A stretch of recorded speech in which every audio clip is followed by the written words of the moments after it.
Welcome to Backward Bounty Builds, and today we're going to be taking a look at a mock I made for my LUG, or LEGO Users Group, back in September of 2019, based on Portal 2. So, a LUG, or a LEGO Users Group, is basically a club for LEGO enthusiasts where they can meet up and discuss LEGOs and show off neat mocks that they've made. So, my LUG specifically has a meeting once a month, and each month they'll basically give us a prompt for what to build and bring to the next meeting. Back in September of 2019, it was build a module based on the Lego Tower mobile game that had just come out, and you could theme it however you wanted to. Some people did like superheroes. There was a Star Wars one. I decided to do mine based on the Valve game Portal 2, which I believe came out in 2012. So basically, I'm just going to take you through the build, I guess, section by section.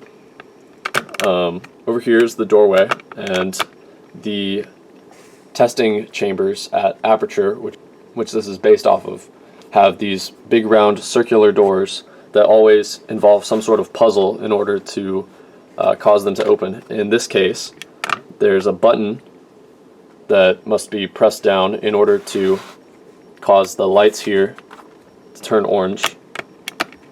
A check mark shows up in that box there, and the door will slide open. Because our protagonist Chell is standing on the button, the door is held open, but if she were to step off of that, theoretically in the game the door would shut, and so she has to find some sort of other way to hold it open. In this back corner over here, we have what's known as a panel that's just kind of leaning against the wall. It's in disarray. The whole facility is in shambles after you destroy it in the first game, but if you pick that up and remove it, back there behind it is a few red circles. That's actually meant to be some drops of blood and a white canister. Oh, come on, focus. That's meant to be a can of beans that are just kind of hiding back there as an Easter egg / reference to the insane scientist Doug Ratman, who is supposedly the only other survivor of the rogue AI GLaDOS's basically takeover of the facility. And in the official comic called The Lab Rat, he gets shot by a whole lot of sentry turrets, and so ends up crawling behind panels and whatnot to hide. So I added the blood back there after he's been, shot a lot. And then there's also that canister of beans, because you can sometimes find the little areas where he's been living behind the walls. Off to the left here is what would basically be a windowed off portion of the room. So if you can sort of imagine that this window continues off to the left here, this is basically just a cutaway of the whole room. There is a gap in the glass, which is intended so that a test subject could use a portal gun, shoot a portal through onto the far wall, and all of a sudden have some sort of way to travel through there without having to squeeze through the glass. Inside is a very important companion cube, because that's likely what will be used to hold down the button and allow Chell to move on to the next room. We have a portal on the wall that she's already shot there, and an orange portal to correspond with the blue portal that she'll also have to create in order to get to that other room. The floor is tiled in such a pattern that it gives it these 4x4 gaps in it, as though panels are missing from the ground. There's grass growing up between the cracks, and the whole place is basically just falling apart, so I really wanted to get that across. In the center is the all-important button for opening the door. We have Chell standing there with her portal gun, and she is mid-charge, or mid-shot, and she's let loose a blue portal burst toward the feet of this sentry turret. Now, the sentry turrets are military-grade, but Aperture developed weaponized guard dogs, effectively. They can't move or walk around. They're fixed to one position. You can knock them over, but they have automatic weaponry mounted inside of the side panels here that will pop out as soon as they see someone, and they'll unleash a huge volley of bullets your way, so you got to watch out for that. On the wall behind Shell is a panel with the number of the test chamber, chamber 35. 35 is just a number I like a lot because I went to a go-kart place one time, and go-kart number 35 was just super fast. It's just a personal thing. It really doesn't mean anything. I honestly don't even know if there's a test chamber number 35 in either of the games. I don't think there is. But that was just kind of a me thing, and I did that to personalize the sort of room. And then at the bottom, these gray and black boxes are what you'll see on every single one of these basically debriefing panels at the beginning of a chamber, and it will tell you what obstacles or tools will be present in that room.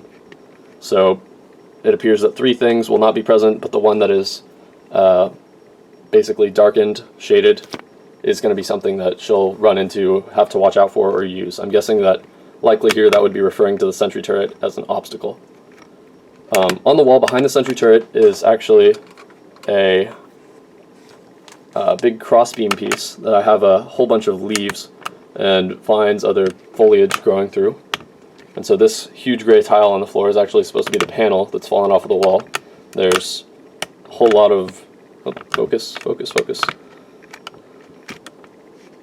There's a bunch of dirt that's fallen through as it's caved in, and up above is a little observation window that you can sometimes see in a few of the rooms with a coffee mug and a broken window. Lastly, on the right, we've got some ventilation systems, more vines on the wall. There's some broken glass from the window, and that right there is an Aperture Science, basically just little portable radio. You'll find them all around the facility, and in the first Portal game, you could move them to specific areas throughout the room, and you'd actually basically hear, I believe it was like a Morse code. It was some sort of encrypted message, but it was teasing the release of Portal 2. So that's just a pretty neat Easter egg. I wanted to throw that in there. And up here on the wall is an Aperture Science security camera. These things are all over the place. They're just kind of these oblong, egg-shaped orbs with a red lens on the front that will watch you as you go around the room. So that one is currently monitoring Chell as she's tackling the puzzle. The backside is far less scenic than the front. Through the doorway, I put some grills on the ground to simulate the sort of catwalk-like structures that you find once you enter and exit a chamber. On the right is a little bit of how I got that orange check mark to appear on the wall.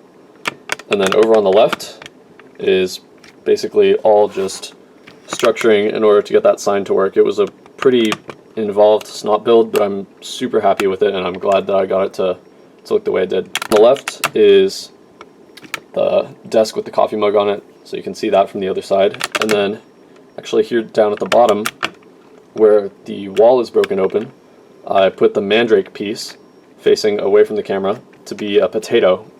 There's a running joke in the games that all the plants, the vines, the foliage that you see growing throughout the whole facility is actually from one singular potato plant that grew from a certain kid's science experiment that just happened to completely take root, and it's now overrunning the entire facility. In the main room, that security camera is actually just a skull piece that's turned away from the camera. I didn't do this for any specific reason.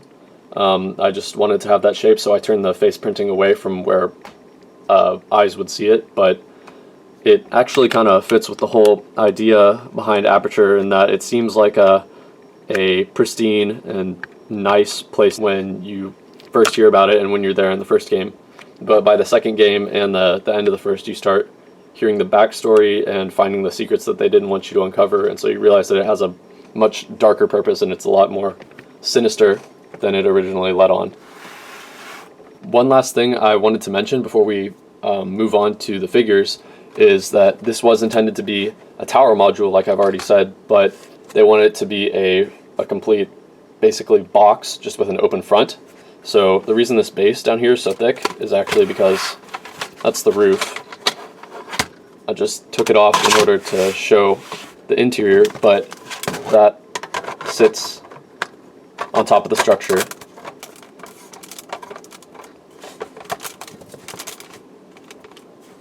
Just like that. Alright, so now we're on to the characters. This is Chell, just the minifigure, straight from the Portal 2 Dimensions pack. So it has the exclusive torso printing, that exclusive rubber portal gun piece, and then I've used like one of the Marvel Power Blasts at the end in blue with a hollow stud in order to get that sort of portal shooting effect. In the middle here, we have a completely custom sentry turret. It's different from the one that came in the pack. I wanted to make one that's more to scale with Chell. This isn't perfect, but it's pretty close, and it gets across a lot of the main details and looks of this thing. So I have 2 orange power mino crystals to simulate the bullets that are basically flying out of the turrets in its side panels. We have black levers on the front to be the front 2 legs, and then at the very back is a wrench attached to a double studded rim for one of those central tires like you'd see on the front of an airplane. It's a pretty interesting piece, and it allows you to attach things in different directions, so I like to use that one a lot. And thirdly and finally is the all-important companion cube. I've included this with the characters because in-game you actually hear that supposedly they're sentient, and they can to some degree feel pain, so they give you kind of a guilt trip after you hurl one down an incinerator chute. But this just uses the 2x2 printed tiles with the hearts on them from the Dimensions set to be the companion cube, and then the center of it, let's see, can I get this off? It's just a Lego dice piece. So I believe they did that same sort of build in the Dimensions game, like that's how they represented the companion cubes, but it works, and I mean, if it ain't broke, don't fix it. On the bottom is just a hollow round 2x2 tile in order to allow it to stick to the floor in that one little room it's in. And yeah, that's it for the figures. One more thing I wanted to note is that if you take the sentry turret,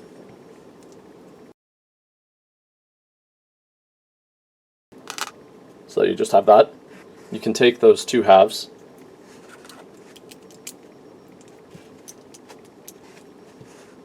put them like that, and it makes a undeployed, unactivated, or not on alert sentry turret. So that's how they look when they're just sort of dormant and waiting for a target. So yeah, that's the build. That's everything I did for this tower module. This was the first MOC I ever brought to show for our LUG meetings, and that was actually one of my first LUG meetings ever, so this was a great first build, first time to try out what they do, and I absolutely loved it. I've been going to that same LUG for well over a year now, and I have tons and tons of these LUG-MOCs to show you guys from what I've built each month to bring. So I'm going to be making a whole series for that. Thank you so much for watching, and see you next time.